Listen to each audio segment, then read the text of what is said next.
जारी है। वक्फ पर कानूनी दौड़ के बीच रहनुमा दिखने की सी होड़ मची है।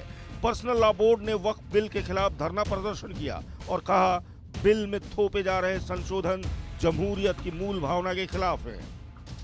वक्फ कानून में जो संशोधन हुआ है उसके खिलाफ राजधानी भोपाल में यहाँ पर धरना दिया जा रहा है। आप देख सकते हैं बड़ी संख्या में लोग यहाँ पर मौजूद हैं। All India personal law board के आह्वान पर ही ये पूरा धरना यहाँ पर दिया जा रहा है। यहाँ पर आप देख सकते हैं कि वकील हैं असद भी यहाँ पर मौजूद हैं, उनसे बातचीत करने की कोशिश करेंगे कि क्या वो कह रहे हैं जो प्रदर्शन धरना दिया जा रहा है उसका मकसद क्या है।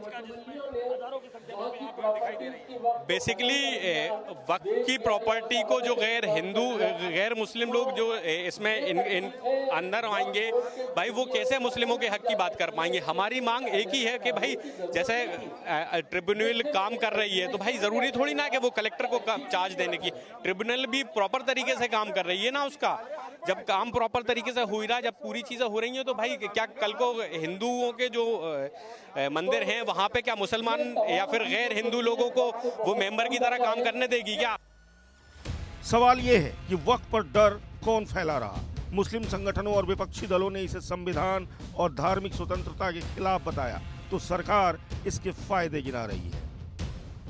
बिल संसद से पारित हो गया, राष्ट्रपति भवन से अधिसूचित हो गया, वो कानून बन चुका है।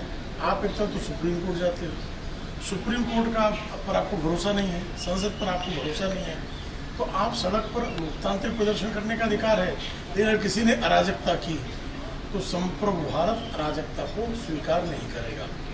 तो जो कोई प्रदर्शन करे इस बात का ध्यान रखे कि लोकतंत्र की परिधि में रहकर ही वो किसी प्रकार का प्रदर्शन करे।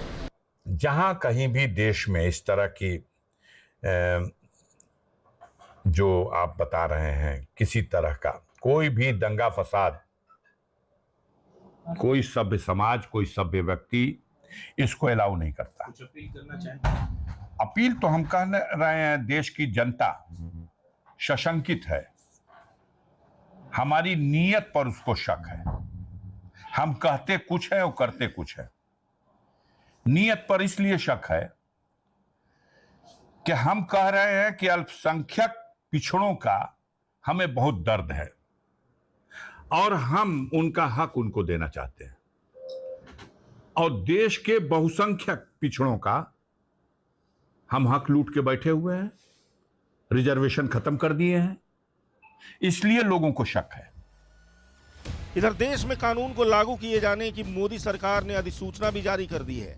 बीजेपी ये बताने में जुटी है कि नया कानून कैसे मुसलमानों के हित में है। ऐसे में वक्फ कानून की पहली सियासी परीक्षा बिहार में होने वाले विधानसभा चुनाव में होगी, जहां मुस्लिम मतदाता बड़ी संख्या में हैं। ऐसे में देखना है कि बिहार चुनाव में मुस्लिमों का सियासी स्टैंड क्या रहेगा।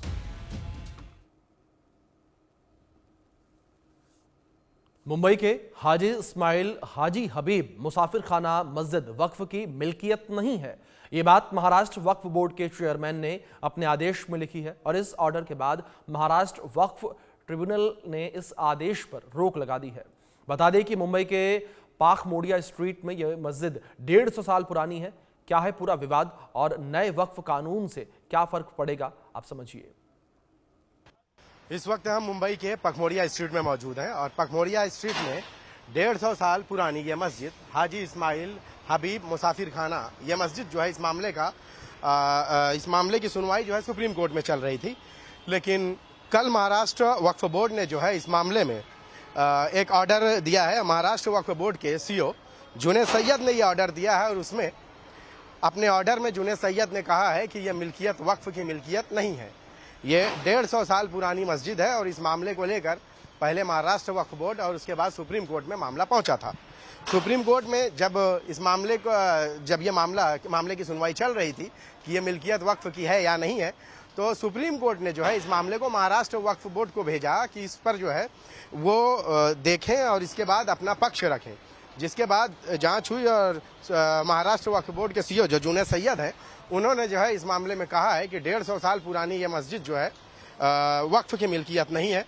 जैसे ही उन्होंने इसे कहा कि ये नॉन वक्फ है, उसके बाद जो याचिका करता है मस्जिद के पक्ष में जो लोग जो है इस केस को जो है कोर्ट में लड़ रहे हैं, उन लोगों ने इस मामले को जो है महाराष्ट्र वक्फ ट्रिब्यूनल में वो किया, चैलेंज, चूंकि मामला वहां पहले भी चल रहा था ट्रिब्यूनल में, लेकिन ट्रिब्यूनल ने जैसे ही महाराष्ट्र वक्फ बोर्ड के सीईओ ने कहा है कि ये नॉन वक्फ है, यानी वक्फ की मिल्कियत नहीं है, तो ट्रिब्यूनल ने महाराष्ट्र वक्फ बोर्ड के उस ऑर्डर पर जो है स्टे दे दिया।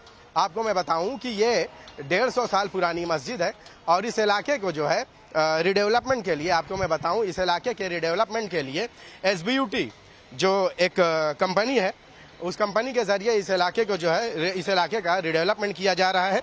और ये मकसद रहा है, बोहरा समुदाय के जो धर्मगुरु हैं सैयदना बुरहानुद्दीन, उनका ये मकसद रहा है कि जो लोग जो है इस इलाके में चूंकि छोटी छोटी खोलियों में रहते हैं और छोटे छोटे घरों में रहते हैं, उनका मकसद ये था कि ये छोटी खोलियां और ये छोटे घर बड़े घरों में तब्दील हो जाए, इसलिए यहाँ गगनचुंबी इमारतें बनाई जा रही हैं।